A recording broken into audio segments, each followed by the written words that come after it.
Hey friends, Elena Montanano here, and welcome to Content Creation Challenge. In this video, I'm going to talk about a content plan.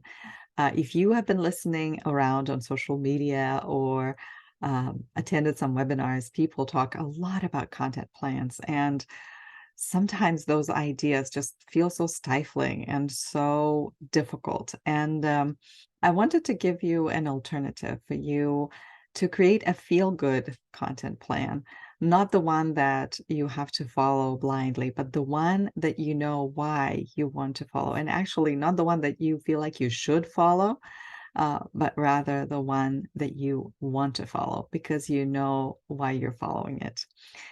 I believe that when we take the should out of our lives, the more shoulds we pull out, the better we will feel about running a business, the more invested we will be, and the less attached we will be to the results, which is great because when you are not attached to the results, when you're not creating content thinking, oh, is this going to bring me a client or is it not going to bring me a client? Is this video going to be viral or if it's not going to be viral? If you detach yourself from these results and take the pressure off of you, you will be actually free to create, make mistakes, be wrong, take evaluations and look back and decide what you want to do, how you want to continue showing up. And because you will turn it into a game of sorts, you will not feel like, oh, now it all needs to be perfect. You will not be constricted in this environment where, oh, it has to be this way. And it just feels so amazing to create in a different way. And another thing I wanted to tell you is that I used to tell people that, your feel-good plan is the safe plan. So if it's okay for you to do something, to show up once a week, just show up once a week. But depends on where you are. If you are on social media, it really is helpful to create and put something out there every day. And social media is a great place for that because you can try out and tweak different things, and then you can take that enthusiasm to other areas.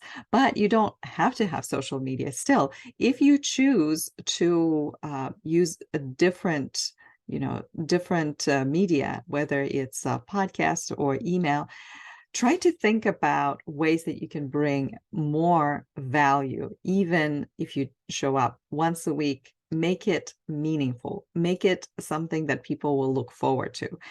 And don't constrict yourself to once a week or like to a very rigid, I'm just going to do this little, and then I will see how people will respond.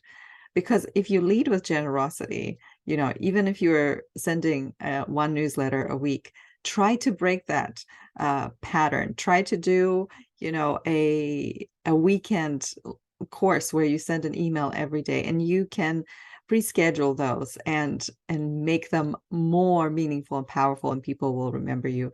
And that generosity really goes a long way. So let's look at this. Now, what we're going to do is create a feel-good plan, and it will be just a fun thing to do. What I like to do is I evaluate, and I always say, okay, how can I show up for my potential clients more? How can I show to them that I actually know what I'm talking about? I know where they are, and I have enough expertise and also personal experience to help them. And when I think about that, I am more driven to help. I am not sitting there rationing, okay, am I giving away too much? Am I putting out there things that people may just take and, not hire me? And the thing is, if the things that you put out there have to do with the emotions, the building connection, then people understand that in order to be consistent with that and in order to grow, they really need your help consistently, right? And that the little free breadcrumbs are not going to work. So I believe that true generosity comes from your heart and from your desire to help. Sometimes teachers come and they say, well, I am such an expert, or I know how to help people. It's just that they don't see me. And why should I put anything out there? But how will people know that you're an expert? How will people know that you understand that they are struggling with a specific thing and you can actually help them? So what I do is I create these little hearts for each day. For example, at the beginning of each month, I will create these little hearts, and each heart will represent the number of times that I want to show up on social media, for example, or the number of times I want to show up on YouTube, or maybe the number of podcasts that I want to release, and so forth. Now, for me right now, this is social media, okay? Because I I like to be present. And social media, really, why does it build such great connections? Is because you actually are able to interact with people in real time. And that's why you don't have to create anything like really solid and spend more time over, like with a blog post. It takes a lot longer to write. But, Seth Godin is an amazing example of showing up every day and writing one article every single day. I don't know if he does it Monday through Friday, but I know he does it every single day, and he's been doing that for years. And that's just so incredible. So for me, this, for instance, works for social media. Let's say we have 4 weeks and we have content. At first, it feels like overwhelming. How can I even have the strength to do any of that? And that's where you need to think about, how can you make it easy for yourself? You need to make stuff easy for yourself. Otherwise, this posting is going to really kill you. So what I do when I set out to create content is I put some ideas in my journal, even as I am putting this series together. I have a journal where I write down, okay, this is what I actually want to put together. And I have so many ideas, 20 ideas exactly, for my challenge. Now, it doesn't mean that these ideas will not change. I already, this is my 4th video of this challenge, and I plan to have 15 actually for this month. And I'm already like jumping back and forth on the list and thinking, oh no, this will go better with this, and that will but it really helps when you take the time and think about, with each of these hearts, as you're putting them out, one person might hear or read it, and it will change somebody's life. When you have that attitude, you become your whole headspace changes.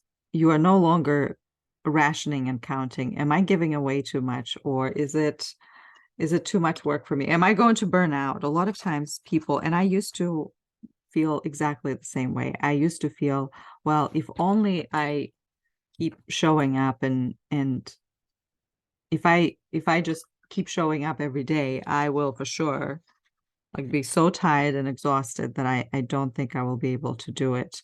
And that's why, and that held me back. And then one day I asked myself, well, what if it's different?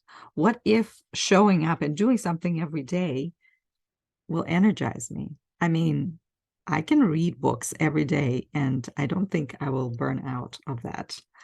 Um, I can go for walks, which I love every day, or play the piano every day, and it's not going to be exhausting. It will actually energize me. What if when I put something out there and it really something that truly matters for me and it truly can help somebody, and I believe and I know with every piece of content that I create, I know it's going to help someone. I know there will be one person who will say, wow, your content is amazing. You're reading my mind. And when I think about that, then creating content then becomes a little game, like coloring these hearts. It doesn't turn me into this chore that I just have to do. It becomes this, oh, if I share this, somebody might see it and they will think differently. And that's, content creation is all about the change you want to make. How do you want to show up? How do you want to bring it?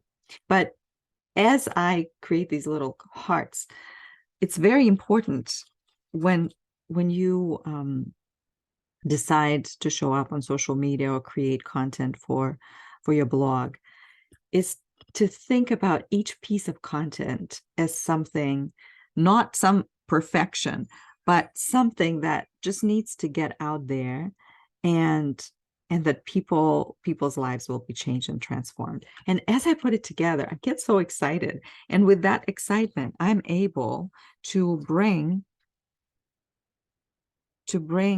myself to it and not feel like that's a chore. And that's why, to me, all these big content plans, they don't work because they are rigid. But if I choose, and you can choose a different thought, that each piece of content, look how pretty everything is. It's beautiful. Are they perfect? No, they're not perfect. Okay. That's one thing that we know. Your content is not going to be perfect. All right. Your content is not going to maybe look the same. Sometimes it will look kind of the same. Sometimes you can take the same idea and develop it further and make it easy for yourself, which is the principles of content creation. So first of all, think about transformation. How each piece of content actually is not a chore, is not, oh no, I need to do it again, but actually is an opportunity to transform somebody's life. Somebody's lives may be transformed, and it's incredible. Also, each piece of content is an opportunity to connect. So if I want to connect with my audience, if that is very important for me, of course I want to put something out there because it's an opportunity to build that connection.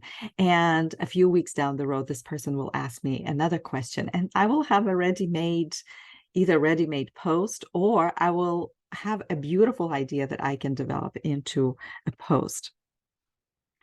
Because if your thought is this is a chore, you're not going to create. You will just be sitting there and expecting other people to just come and ask you. So it's transformation, your content creation, your feel-good plan starts with think about how the lives will be transformed. The second point, think about how you will connect with this person, how you will be able to create that, understanding that they can trust you. And the third point is what I really like about creating content is service.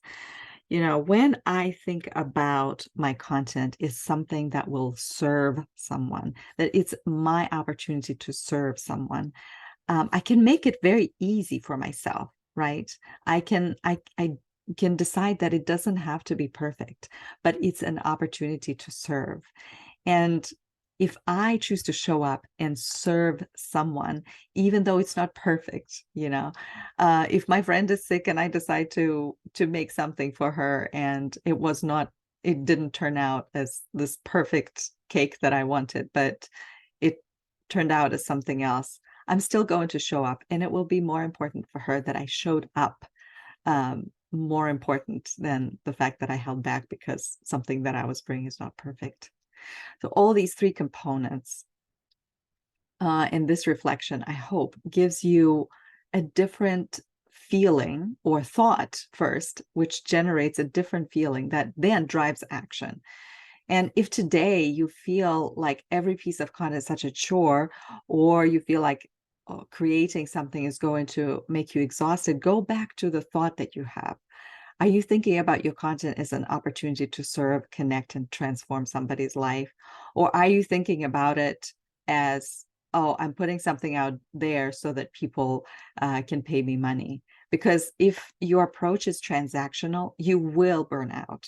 You will definitely burn out, and you will feel depleted in the process, and you will try to see, well, can you cut corners, or how can you be safe, or maybe, what is enough. But if you put your entire heart in there, and if you seek to transform, connect, and help and be of service, transformation is going to happen. People will say, I love what you do. I mean, there will be others that will say, no, not for me. But there will be people say, I love what you do. And then they will be willing to pay you to help them on that journey.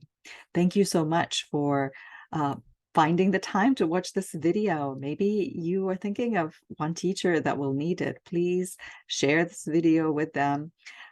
Subscribe to get notifications. And of course, if you want to get deeper and join us for our monthly Q&A sessions where we do this work, and also I answer some questions that you have, or maybe ask you questions about the questions you have, because that's what coaching is all about. The information is going to be in the description. Thank you so much again, and have a lovely day.